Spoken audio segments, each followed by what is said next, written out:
If there's one thing that football fans in this current generation are unified on, is that there's a real lack of bloodthirsty, cutthroat forwards that just know where the back of the net is, and they will leave everything out there on the pitch to make sure the team can, score as many goals as possible. And it doesn't matter what position that they're in, they are the forward, they are the striker. It is their job to make goals happen, to score the goals for themselves.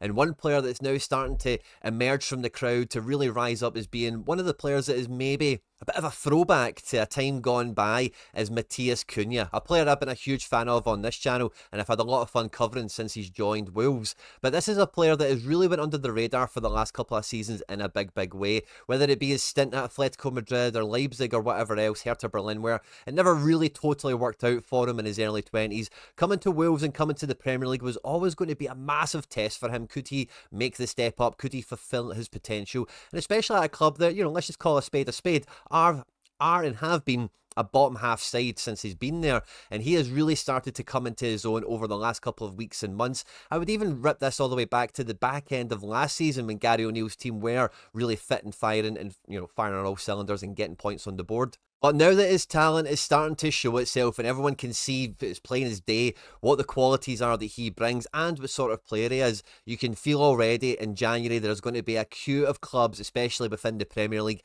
looking to add Matheus Cunha to their ranks to help them galvanise their efforts to go on and try and win the Premier League, maybe go and try and win a cup of some description, whether it be European or domestic. And in the video today, we're going to look at the top 5 candidates, the top 5 suitors that Matheus Cunha could and should have in his agent's email box come the January window. At any point in the video today, if you do laugh, you learn, you like something or whatever, please do like and subscribe to the channel for more content like this, and get into the comment section in this one, Wolves fans or Premier League fans, of any club really, and where do you think Matheus Cunha could end up in January, or if you think you'll actually end up staying at Wolves. And yeah, let's just get stuck straight into this one. Because at 25 years of age, Matheus Cunha is firmly coming into the peak of his powers. He's coming into the prime of his career, and this should be the point where really, if he is going to make the ultimate step up to the top 1%, the very tippy top of European and world football, the time is nigh, the time is now. He's fit, he's firing, the form is there, and like we've already mentioned in the intro, that the interest is going to be gathering. But one thing that I think is kind of understated or underreported, as it were, when it comes to Matheus Cunha, is he cost Wolves €50 million to get him on a permanent transfer after taking him in on loan from Atletico Madrid. And Wolves, if you've been following Wolves or following the Premier League for the last number of years, you'll know that they are one of the clubs that are so tightly bound and so tightly constricted by FFP and PSR regulations and everything else, because Wolves, since they've had that Jorge Mendes connection, they've been quite free spending. They've actually got quite a stellar team, and they've been a club that I've really enjoyed following on this channel, because really looking at the quality and individuals they've got in their squad, Wolves are one of those few teams for me, if you did transplant them into another European division, you'd probably find them in amongst the top 5, the top 6, more often than not, quite comfortably. And players like Matheus Cunha is a big reason that I hold that belief. His contract is up in June, 2027, so he's still got a fair bit of time to go. And with the transfer fee that Wolves had to pay for him, you know how FFP works, they need to make a profit. And if you've seen Wolves' lack of transfer activity this summer, you know that they really do need a big injection of cash if Gary O'Neill is going to fully remodel the squad to be much more well-rounded, to be able to deal with different injury problems or loss of form, that kind of thing. Because the Wolves squad is really good, but it's really surface level thin. The bench, the second line of attack, or the second tier players, if you like, the second string players, beg your pardon, just aren't really up to it. And that's why Wolves always kind of seem to find themselves in these little veins of form where they can go for 3, 4, 5, 6 matches and look the part, and then if 1 or 2 players are missing, someone doesn't really turn up, they can lose equally as many games on the bounce or not get the points, and that's why they really find themselves where they're at. So I don't think Wolves would want to sell. I don't think they'll be actively looking to get Matheus Cunha out of the club, because like we've seen time and time again over the last 10, 15, 20 years, any size of club, doesn't matter who you are, if you've got a guy like this on form and on fire, really, you don't need to worry about relegation as much. You'll probably be quite safe. And with how tight the Premier League is, you only need a few more results to go in your favour, and something really special could happen where you exceed expectations. But I do think that with the way that the other runners and riders in the Premier League are currently sitting, and the clear lack of firepower across the league, and especially for some of the clubs that have the biggest ambitions, Matheus Cunha is going to be top target number 1. And quickly having a wee look at the Wolves squad, if you were to take Matheus Matheus Cunha out of this, they do lose a lot of goal threat, they do lose a lot of quality, of that there is no doubt, but they still have a really good base of a squad here. They've still got some really good talent in other positions, and the amount of capital that he would bring into the coffers, the amount of PSR funding that he would then give Gary O'Neill to be able to go into the market and maybe make some interesting moves, would probably make a bigger upgrade on this squad than them holding on to Matheus Cunha. So that's one of those ones where they really need to have their ducks in a row for what the domino effect of the transfers will be if a player like this was to move for mega money. We are talking about 60, 70, 80 million euros for a player like this. Now this year, in the absence of Football Manager 25, I've went out and found a new Football Manager game for me to play and get stuck in with this year. It's called Meta Football League MFL. It's all based on fictional clubs and players. You open your own club, you name it, you design the badge, and with some of the AI image generation that's out there, there's some really fun and interesting clubs that people have made in this game. And it's basically an open network match where you're always competing against other real players that have their own squads, their own players that they're developing and bringing through the ranks across a number of different divisions depending on what level of the game you choose to enter. You're competing for glory, you're competing for recognition, of course, on the leaderboards, but there's also actual money attached to these competitions as well, where it's not just you playing Football Manager and just like, oh, I'm going to win the Champions League with my favourite team. You can actually take on other managers from around the world and compete for cash. If you're interested in checking out MFL, I've got a bunch of videos on the channel that show you how to open an account and beginner mistakes to avoid and that sort of thing. And by clicking on the link that's in the description of this video, you'll get all the beginner Brucey bonus free stuff to get yourself started, as well as supporting me and all the content here at the channel. So I thank you in advance if you do so. If you get stuck, or if you've got any questions with starting up on MFL, jump into the comment sections and I'll come and sort you out. And when you think about lack of forwards, lack of attacking, goal-scoring power currently this season especially, the number one team I think that should spring to your mind is going to be Arsenal. The team that were coming into this season as the bridesmaids, that were really hoping to go on and become, you know, the brides actually go on and win their first Premier League in like 20 years or whatever it might be. And they've not had to the start to the season, and I think maybe a lot of their title hopes are maybe gone by this point. But I actually spoke about this in the summer, having a look at Arsenal, at the 3 transfers I would have looked to bring in from the Premier League to into the Arsenal squad that would have gave them that potential to become, you know, the Premier League champions, as it were. And surprise, surprise, Matheus Cunha was one of the players I was suggesting back there, because if you look at the way Arsenal do generally try and attack, they don't have that recognised number 9 that they suppose that Gabriel Jesus would become. And really the role that Havertz has developed into is the ideal position for somebody like Matheus Cunha. Because Cunha is definitely a forward, he's definitely a striker, of that there is no doubt. But if you have a look at the way he's actually played for Wolves over the last couple of years, when, you know, they've been up against really big opposition and Wolves have been in a really low block, and really one of the main routes to goal they've had is guys like Cunha getting on the ball in these types of areas here and unleashing a counter-attack, following the attack up by getting into the end of the box and either setting someone else up for a tap-in or a nice goal or whatever, or getting on the end of it himself. And this is a very similar role to what you ask of Kai Havertz in that kind of new false 9, 10.5 kind of position. This is really where Matheus Cunha does come to life. He doesn't want to be isolated at the top of the pitch, you know, just being man-marked by centre-backs. He wants to drop into pockets.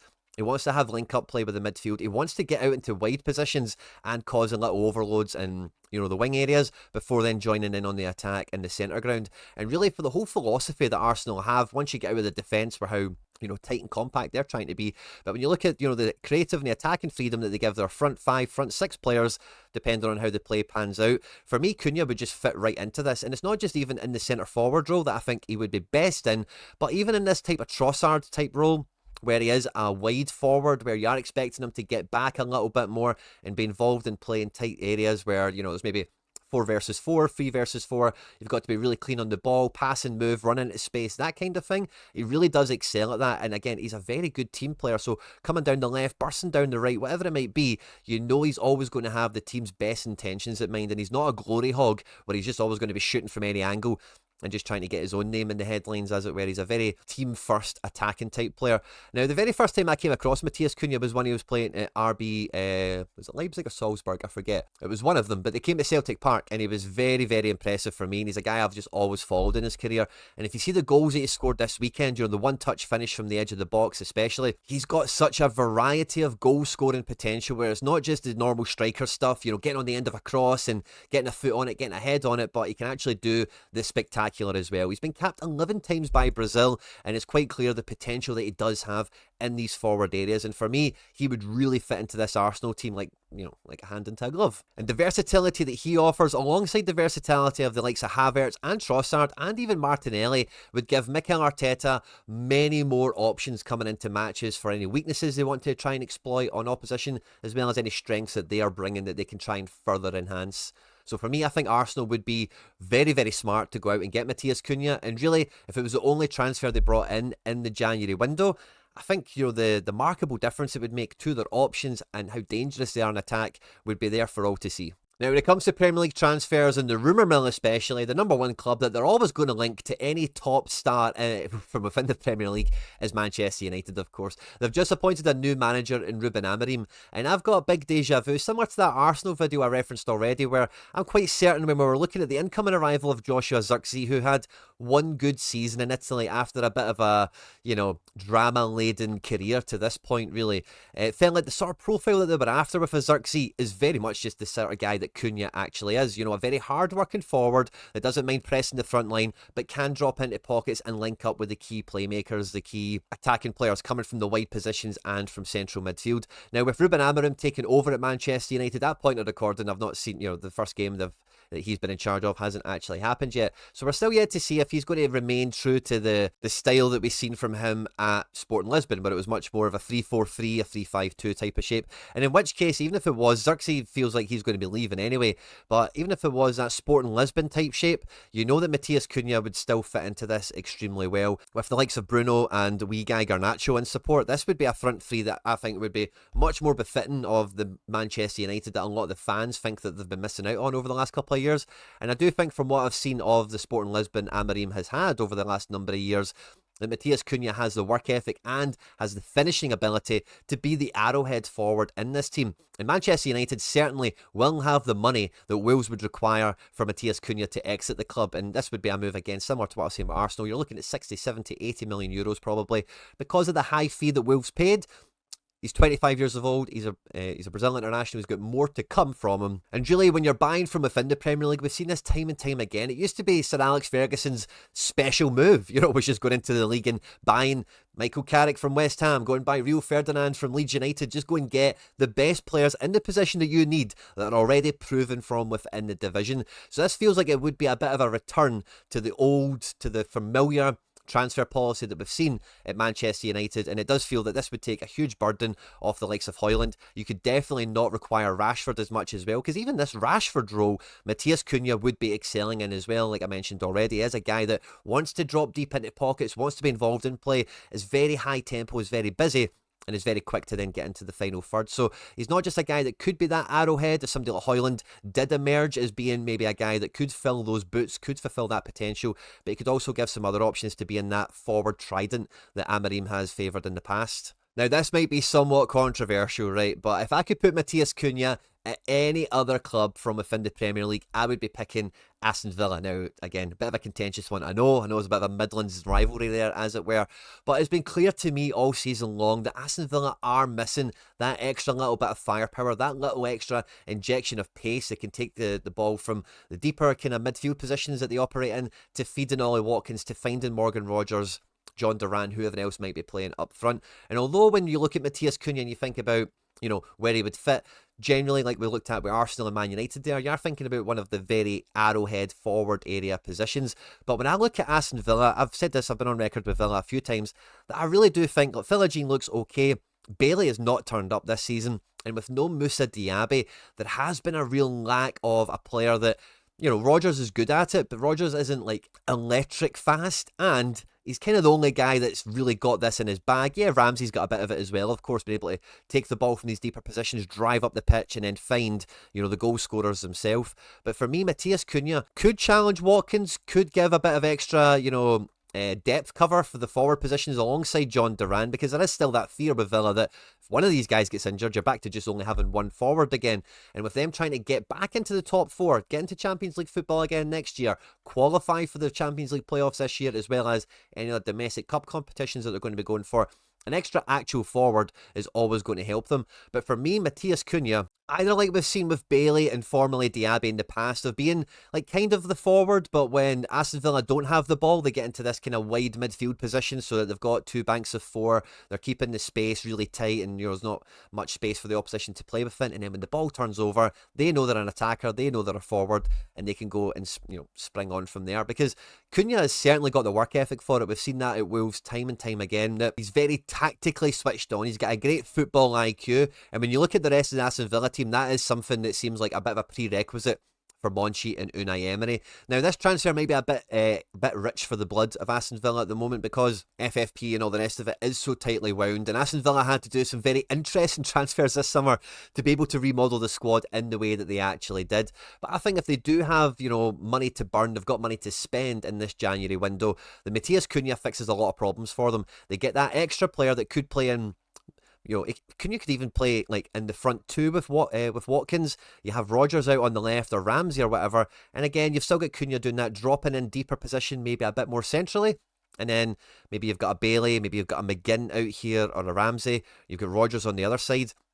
And I think this would sincerely level up the Aston Villa squad back to being firmly top four, maybe even pushing top three this season, because Villa are doing really well, I think, to spin all the plates across all the competitions they're playing in. But the main worry I've had for Villa when I've been watching them this year is it feels like they're at peak potential. They're playing at full revs. They've not really got much more to give.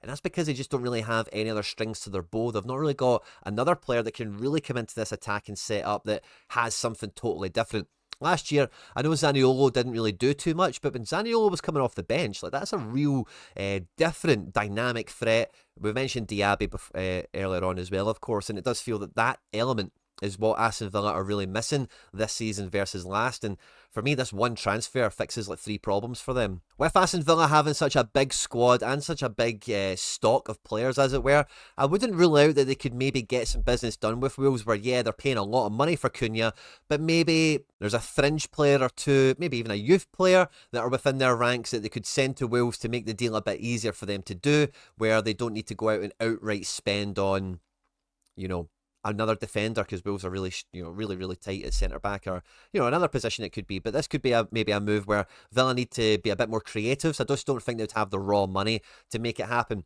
But if I could take Cunha and put him in our squad, it would be Villa. Similarly to Aston Villa, I've been watching Tottenham with a really close eye this year. And, Solanke, I think, has been a great transfer. He's been a real success already. And you can see, again, similar to Cunha, the things I'm talking about, when you've got that arrowhead forward that has a great work ethic, has got a great football IQ, and a great team ethos where they will set someone else up for a tap-in. You just need to look at Solanke's assist for Pedro Porro against Man City. That really embodies what I'm on about here. But the Tottenham forward line has been really impressive, has been really free-scoring. We've seen Kulusevski in a number of different positions be very effective. We know the reliance they have on Son. Solanke, like I say, has hit the ground running, and I've been wildly impressed with Brennan Johnson. Odobert has a great deal of promise to fulfil when he is fully fit and firing. But there is still this feeling around Tottenham that up front, they are very thin. If Son isn't available, you really did feel the drop-off when it was like Werner rotating in with Brennan Johnson, Odobert was still fit, Kulusevski, and it really does feel then that missing a Son, or even if it was a Solanke, does really, I don't know if the wheels fall off for Tottenham, but they really do lose a lot of what makes them effective, and they really do lose a lot of their match-winning ability for me. So I think he would really suit Tottenham. I just think he would be really a bit too expensive for them. And really, when you look at the competition for places here, I don't think Cunha would really be up for this, because competing against... It's 2 to position already in the front three forward positions, never mind bringing Kulusevski into the equation. So although I actually think that stylistically and squad dynamic wise, Cunha would really fit super well into Tottenham, I just don't think this one would happen unless maybe we see something like Richarlison leave. Werner's only on loan, remember? So I wouldn't totally rule it out. This could be a move that Ange would, pomp for. He brought in Brennan Johnson from Nottingham Forest. He brought in Solanke from Bournemouth. So bringing in Matheus Cunha from Wolves, I wouldn't totally rule it out. But they would probably need to decide, yeah, we're not going to keep Werner in the summer, and find a replacement, find a suitor, find somewhere else for Richarlison to move on to. And with how thin Tottenham's defence is, it feels like they'll probably be, trying to get a fourth centre-back and another bit of reinforcement. So although Ben Davies is coming in and still putting in somewhat of a performance, I think Dragusin is maybe showing a little bit of a level, and with Van de Ven and Romero always getting some sort of period where they're injured or missing matches, that's probably where they're going to focus their attention in January if they bring anyone in. But if there's one team on the ropes right now that really do need extra assistance in scoring goals, I can't believe I'm saying this out loud, is Pep Guardiola's Man City. Now, Pep has just signed a new contract. There's still all the FFP stuff hanging around City, of course. And yes, they do have Erling Haaland, of course. But if you look at the way City have been operating this year, especially, they're on their worst form ever under Pep Guardiola. Like, Doku hasn't shown up this year with injuries and stuff like that. Grealish is really showing that he isn't top level. He's not getting into England squads. When he is playing for City, you don't really see him cutting up and doing too much. And really, like, Foden this year has had a little bit of regression. Oscar Bob is out injured. So it's really like when you look at pace, you look at incision, you look at goal scoring ability on the regular, if they've not got Savio driving up the pitch, really, who else have they got? It's been Guardiola, and fair enough, that's impressive, and it's been very fantastic. You can get your left centre-back, your left-back to be as prolific as he has done, but that's been out of necessity rather than a flex or, Man City really just steamrolling people. His pace, his power from deep has been one of the mainstays, one of the main features of this City team, and we've seen how reliant they are on Haaland, and if he isn't actually clicking into gear, he doesn't really have anyone to support him. He doesn't have anyone in the squad where you could take him out for the last 20 minutes, inject some fresh pace, inject some fresh impetus, and with someone who's got a slightly different play style, they could maybe help you bring in Bernardo and Foden a little bit better back into the fold. They're really missing their Spider-Man, their Julian Alvarez. And for me, like, they were linked to Kyogo in the summer from Celtic, of course, which, would have made a bit of sense financially. It'd have been quite cheap. He would fit the system. He's like a cheap, smaller Haaland in a way. Like, touches the ball 3 times, gets 1 goal, that kind of style. But similarly to Arsenal, I think that, Man City really need an extra guy that can play, in one of these forward wide area positions that's very good at getting into the box and still being a goal threat, still scoring goals, still making assists, that kind of thing. And a guy, like I said, that could actually rotate for Haaland, so you don't need to play him every single week. And, even in these central positions as well, if you were going to have, like, Foden out wide, maybe De Bruyne isn't fit, we know Rodri's out for the season, of course, you've got another player who's actually an attacker that could operate in this area here, who will press, will support the forward, very similar to what we've seen with Spider-Man Julian Alvarez, and really has that top-end work ethic. Like I've already mentioned a few times in this video, he's 25 years of age, he's at the peak of his powers, he is a Brazilian international already, and this feels like Man City would be a great place for Cunha to go and really get to the very top of his potential. Man City have the money, they have the space in their squad, and they've got the play style, so it feels like this might be the most inevitable destination, but that's really on the scouting department, the talent ID department at Man City. If they see a 25-year-old Cunha as being a great replacement for Julian Alvarez, as being the sort of guy that could feed into, the real lack of goal scoring. Think about really good Man City teams. There's been, obviously, Foden very effective, Riyad Mahrez, Leroy Sané, and you could put really any of the Silvas into that, where you've got someone that's not always just hanging on the last line of defence, but they take up very attacking positions, very dangerous positions out wide, or even through centrally, and they're just about getting into the box and making it happen for City. And really, like, stylistically, I think Cunha would fit into all the teams that we've got here, but I think he would probably be the most devastating, and it would probably be the same for a lot of, like, high-end attacking players, of course, but in a Pep Guardiola Man City team, because he's got that bit of the false 9 about him, that bit of a 10.5 position.